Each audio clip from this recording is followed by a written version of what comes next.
Right, breaking update coming in, and the MEA has spoken out on the UK security breach. Remember, this of course took place during the External Affairs Minister S Jaishankar's visit, and the MEA has in fact said that the larger context is related to Khalistani UK protests, and the protests reflect a license accorded to such forces. The MEA has also gone on to say that a UK government is being indifferent to Khalistani threats and that it impedes India's legitimate diplomatic activities. Sincerity of the UK government on Khalistani activities depends on action taken against culprits. So just for our viewers who are joining us now, the MEA has commented on UK's security breach, the breach which took place during the External Affairs Minister's visit over there, S Jaishankar's visit over there, and of course pinning the blame to Khalistani elements in the UK.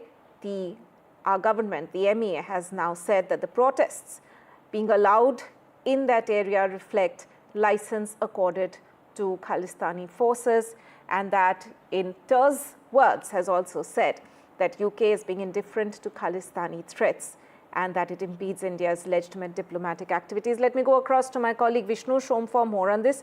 Vishnu, so very strong words being used by the MEA on this particular incident, and clearly pointing out to the UK government that they are not doing enough to curtail Khalistani elements in UK.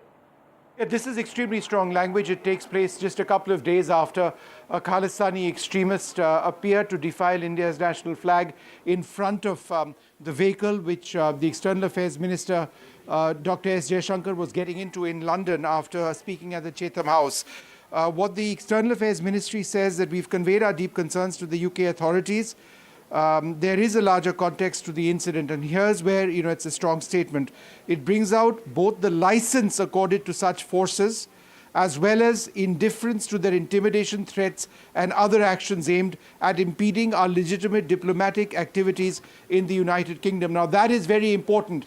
Here you've got the External Affairs Ministry suggesting that there is a certain license which has been granted in the United Kingdom to Khalistani forces to intimidate and to threaten.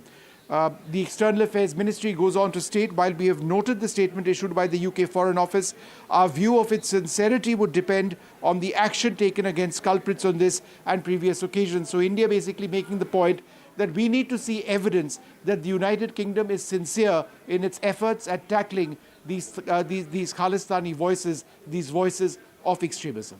Right, Vishnu, quickly before we let you go, we've also seen that the Indian government is, of course, has used very strong language earlier when it comes to tackling Khalistani terror, when it comes to the Canadian government. In your experience, do you see this is the first time that the Indian government has used these phrases and in a government briefing when it comes to the UK government and tackling Khalistani terror? India has voiced very strongly its concerns about the lack of action in the United Kingdom when it comes to the Khalistani threat. Remember, there was a Khalistani protester. There was a Khalistani protester who entered the Indian High Commission, brought down our national flag in the past.